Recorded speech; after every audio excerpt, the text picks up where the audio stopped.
तर DMR related एक PDF पाठवलेलं कोर्ट केसचं आणि त्या संदर्भात काही कॅन्डिडेटने क्वेश्चन विचारलेले की सर हे DMR रिलेटेड आले त्याचं काय नेमकं. तर हे वालं PDF पाठवलं होतं. ठीक आहे, हे मी बघितलं होतं आधी. मला त्यांनी पाठवून की हे नेमकं काय. तर हे बघा, हे पण बॉम्बे हायकोर्टचंच आहे, पण हे आपलं याचं नाही आहे. आपलं जो कोर्ट केस चालू होतं ना स्टाफ नर्सचं, त्या संदर्भात नाही आहे हे. बघा, सय्यद इम्तियाज जलील यांनी टाकलेलं स्टेट गव्हर्नमेंट विरुद्ध. ते मागे तुम्ही पेपरमध्ये पण बघितला असेल विषय झालेला की याच्या घाटीच्या रुग्णालयामध्ये हा वाला. ठीक आहे, दुरावस्था हायकोर्टने घेतली दखल. त्या हायकोर्टानं त्यांना हे सांगितलेलं स्टाफ नर्स 75 ज्या त्यांची 75 स्टाफ नर्सेसची ते भरती करण्यासंदर्भात. ठीक आहे, तिथल्या डीनला त्यांनी बोलून हे केलं होतं, हायकोर्टामध्ये ते विचारलं होतं. ठीक आहे, तो वाला मॅटर आहे. ठीक आहे, त्या संदर्भातलं हे जजमेंट आहे. जजमेंट म्हणजे ते झालेली तारीख आहे 1 तारखेला 1 डिसेंबरला.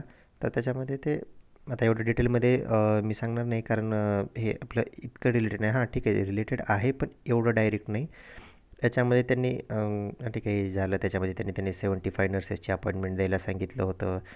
7-10 तारीख झालेली लास्ट त्याच्या ऑर्डरमध्ये त्यांना सांगितलं होतं. 4-11पर्यंत सांगितलं होतं, त्याच्यानंतर वाढवून डेट दिली.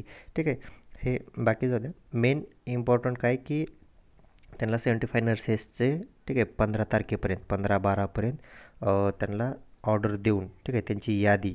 ठीक आहे, the list of appointed nurses. ठीक आहे, त्या ज्या 75 नर्स अपॉइंट केल्या त्यांची 75 अपॉइंटेड नर्सेसची यादी should be produced before on 18/12. तर 18 तारखेच्या आधी कोर्टामध्ये त्यांनी सादर करायला सांगितलेले आहे. ठीक आहे, we grant a time for complaint अथॉरिटीला त्यांनी टाईम दिला टू इश्यू अपॉइंटमेंट ऑर्डर.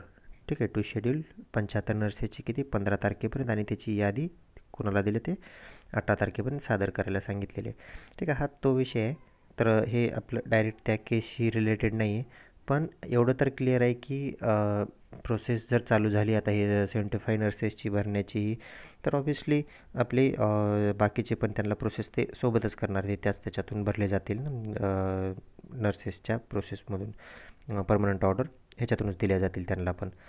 तर ऑब्व्हियसली त्यांना आता कोर्टाने यादी सादर करायला टाईम दिलेला आहे, तर त्यांना तोपर्यंत हे करावंच लागेल, ती कोर्टात यादी सादर करावी लागेल.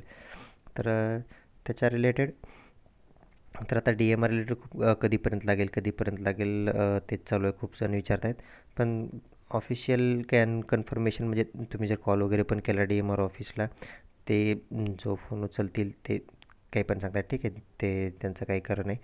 तर जे ऑफिशियली म्हणजे हे जे आलेलं आहे आता कोर्ट केसचं, तर त्याच्याहून तरी वाटतं की त्यांना आता फास्ट प्रोसेस करावीच लागेल. तर ॲज एक्सपेक्टेड आहे की या वीकमध्ये ठीक आहे, दिस वीकमध्ये किंवा नेक्स्ट वीकमध्ये त्यांना इलिजिबिलिटी नॉट इलिजिबलची यादी टाकावीच लागेल. ठीक आहे, तर एक्सपेक्टेड तर हेच आहे. तर असंच होईल का, खरंच लागेल का, ठीक आहे कन्फर्म नाही, पण चान्सेस तर आहेत की या वीकमध्ये किंवा नेक्स्ट वीकमध्ये. ठीक आहे, दिस वीक ऑर नेक्स्ट वीकमध्ये तर याची इलिजिबिलिटी नॉट इलिजिबिलिटीची यादी पडेल. ठीक आहे, तर असं एक्सपेक्ट आहे सध्या. तर त्याच्या रिलेटेड काही अपडेट आला आणखी तर मी इन्फॉर्म करेन, पण सध्या तरी हे जे मला विचारत होते खूप जण, तर ते हे नाही आहे, आपल्या केस रिलेटेड नाही आहे हे. ठीक आहे.